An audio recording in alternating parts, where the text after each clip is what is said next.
Sobat Luis. Nah, ini ada farm lagi di belakang. Dulu nih berapa tahun yang lalu, ini isinya udang Meksiko.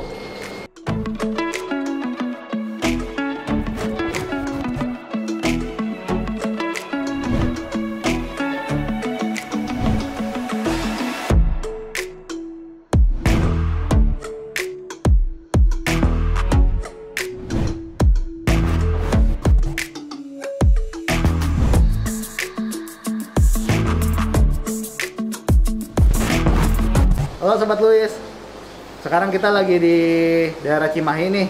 Kita lagi main ke salah satu farm ikan siklit. Abis ini kita mau lihat nih. Tapi sebelum kita mulai lihat ikannya apa aja, jangan lupa ya like, share, komen, dan subscribe. Yuk kita mulai.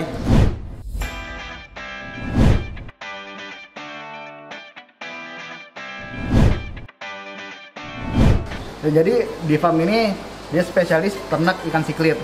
Siklit itu secara umumnya berasal dari dua area, yaitu dari Amerika dan dari Afrika. Ada yang dari Asia tapi hanya beberapa jenis.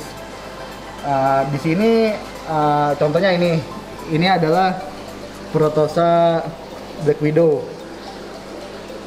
Ikan ini aslinya dari Danau Tanganyika. Tetapi untuk yang jenis ini Black Widow ini spesial karena tidak ditemukan di alam. Jadi jenis Black Widow ini adalah jenis hybrid ya, persilangan. Awalnya ini dulu dimulai dari Taiwan, tapi yang mempopulerkan karena ada pameran ikan dan lain-lain gitu. Ini yang dulu mempopulerkan dari Jerman.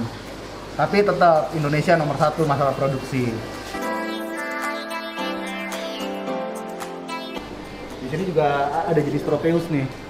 Jenis Duboisi atau jenis Tropeus ini, dia adalah jenis siklit yang pencernaannya sedikit lambat. Jadi kalau dia makan makanan yang tinggi protein seperti cacing beku atau pelet yang mengandung protein tinggi, dia biasanya akan terjadi masalah pada perut ya, bisa bloating itu perutnya tuh jadi nih begini, kembung.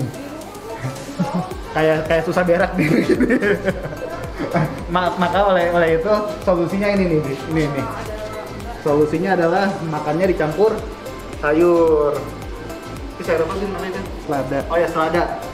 Bisa dibilang makanan utamanya karena dia kalau di alamnya itu dia makan ini alga. Tanaman-tanaman ganggang gitu, alga yang nempel di batu-batu. Oh iya, ini hal yang unik ya dari siklit Afrika. Kebanyakan dari mereka itu dia telurnya disimpan di mulut, atau di orang nyebutnya istilahnya mood breeder. Jadi waktu jantan dan betina kawin nih, kan betina keluarin telur, lalu jantan kasih sperma. Nah setelah terjadi pembuahan, si betinanya itu akan makan telurnya lagi, tapi nggak ditelan, hanya disimpan di mulut. Kurang lebih sama kayak arwana.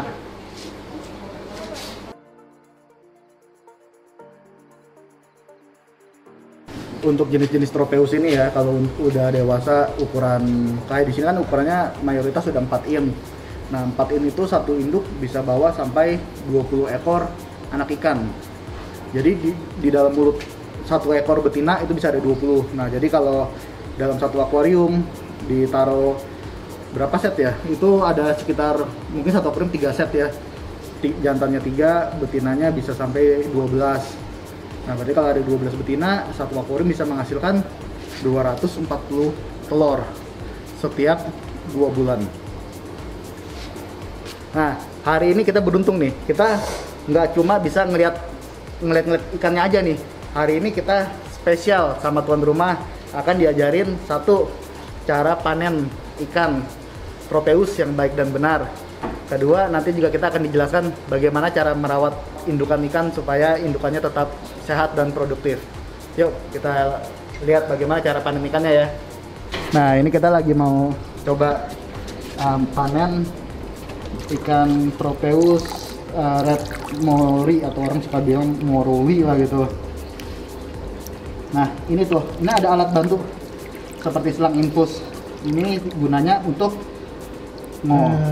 ngegonggongin supaya anaknya keluar.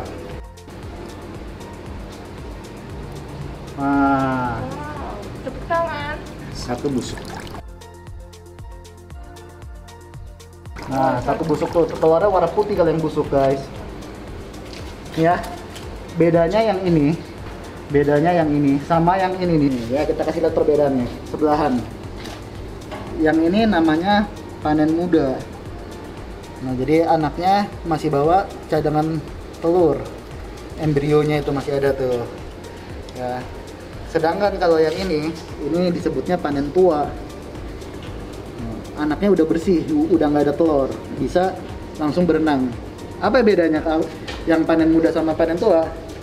Panen muda biasanya satu indukan isinya lebih banyak, tapi kesempatan bertahan hidupnya juga lebih kecil, karena yang ini lebih sulit diurus. Nah, sedangkan kalau yang panen tua biasanya hasil panennya jumlahnya lebih dikit. Nah, contohnya ini ya, ini kita hitung nih. Yang ini ya, 1, 2, 3, 4, 5, 6, 7, 8, 9, 10, 11, 12, 13 ya. 13 ekor dari satu induk. Sedangkan yang ini hanya 5. Yang ini hanya 4. Nah, karena dia anakannya makin besar, sudah berkembang, ini membuat mulut si induknya tuh penuh. Nah, karena penuh, kadang-kadang ada yang nggak sengaja ketelan. Gitu. Kalau breeder yang udah profesional, yang udah biasa ngurus anakan ikan, biasanya mereka tahu nih umur ideal supaya jadi panennya itu nggak terlalu tua, tapi juga nggak terlalu muda. Karena kalau terlalu tua mereka rugi, anakannya dikit. Kalau terlalu muda, ngurusnya juga susah. Jadi biasanya mereka ada ideal nih untuk jenis apa, minggu keberapa. Kalau misalnya contohnya Leptosoma, biasanya itu dipanen di minggu kedua. Karena kalau minggu pertama biasanya anakannya masih terlalu rentan, biasanya malah jadi mati.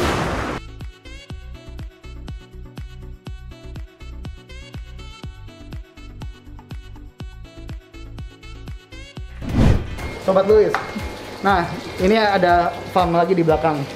Dulu nih berapa tahun yang lalu, ini isinya udang Meksiko, ternak udang gitu.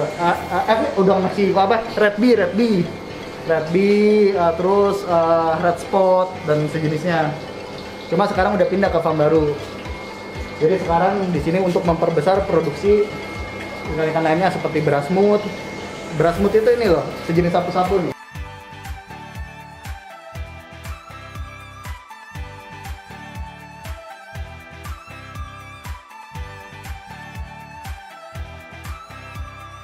Ikan keren nih, ikan keren banget.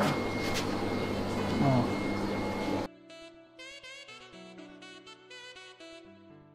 Ikan keren nih, ikan keren banget. Oh. Tunggu ya, kita geser dikit ya. Tuh dia. Oh, itu dia tuh. Ukurannya 3 ini udah jadi indukan. Sembunyi dia. Nah, dia orang suka sebutnya